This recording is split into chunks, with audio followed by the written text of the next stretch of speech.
Hey guys, look at my beautiful location.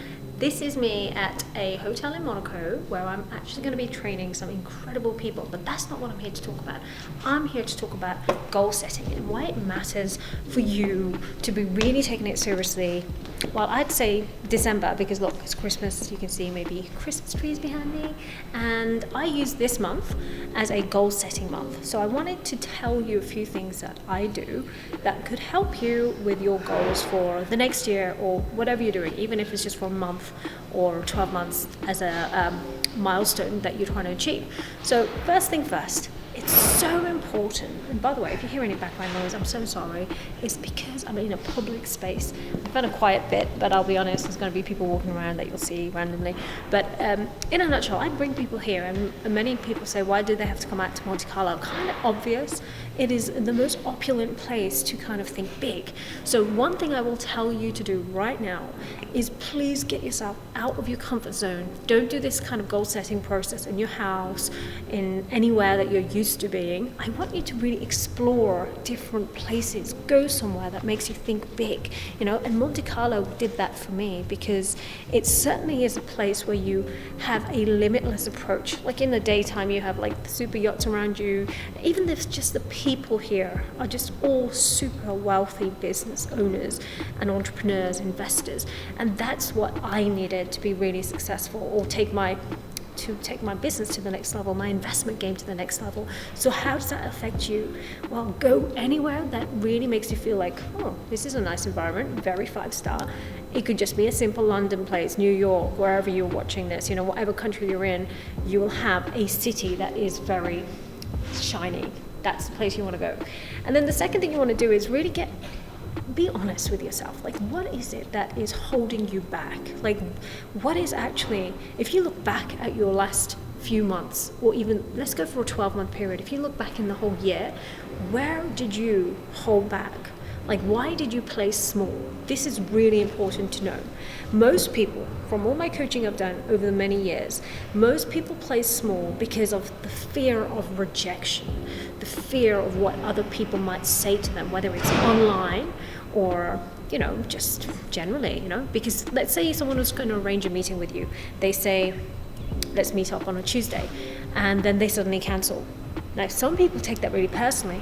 They can get so paranoid. They could be thinking, oh my God, that means they don't like me. Maybe they've spoke to someone else about me and they said something else. And, all these paranoid thoughts come into your head, paranoid thoughts. And, just simple little things like that can hold people back from moving forward in life, and just they won't pursue their goals because they keep getting no's everywhere. So one thing I want you to get used to is please just try and be grateful when you get a no. So remember, a no doesn't mean it's your fault all the time. Take it as feedback, not failure, right? A no is something where you've got to think, okay, I wonder why that person said no. It could be just nothing to do with you. Or if it is something to do with you, just say, okay, that's valid feedback. I will use that, and I will now change my approach before I go forward.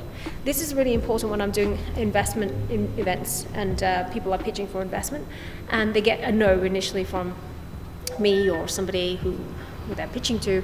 They might think, oh, you know what, I'm going to close shop, I'm going to stop my idea, this business venture is not going anywhere. But it's obviously not the case. The case is based on how could you do it differently next time. So what's the answer to all of this? Honestly, this is why I do free events. If you guys ever come to any of my free events, please ask me any of these questions that you might be thinking about. How can I get past this no? How can I move forward, etc.? How can I not feel that fear of rejection? That's where a mentor can really help, and that's what I do for people. So number one, let me just make this a really quick to the point video. Number one, get out of your normal environment. Go somewhere that you feel, wow, I want you to feel like you're progressing and you can think outlandishly bigger than you normally would. Number two, be honest with yourself when you're looking back and say, why did I play small? And it's often because of the two things: the fear of rejection, fear of what people think, which is kind of the same thing really. And number three, ideally get a mentor.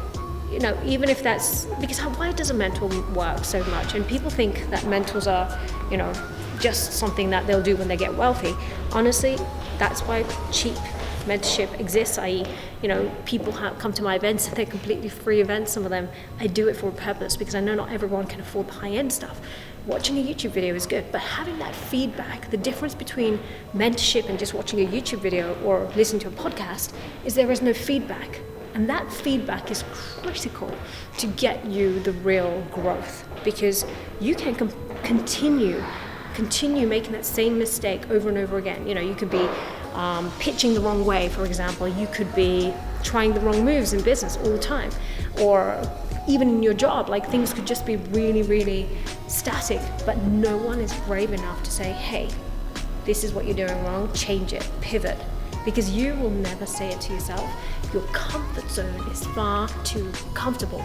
You're never going to change. You're going to make excuses and say, it's their fault, or it's not me, it's someone else, it's timing, it's my kids, it's my relationship, I'm not allowed, I'm not ready yet. So my point is, a mentor can get you out of that rut.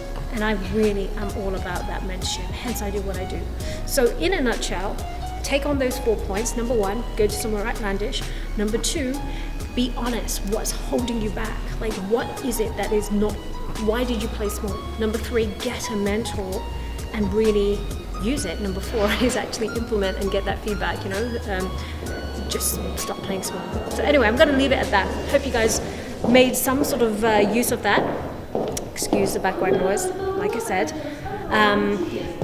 If you understand any of that, that's all French. So good luck if you understand the background noise. But in the meantime, all I'm going to say is thank you guys for watching. Subscribe to my YouTube channel. Follow me on social media. Instagram is some place that I feel I interact with everyone the most. So follow me on Instagram at Hither Mann. So click the link, fill out the information, and you will be invited to my next free event where I can help you myself get you past that hurdle that's holding you back. Thanks guys, hope you had a good one. Speak to you soon. Bye.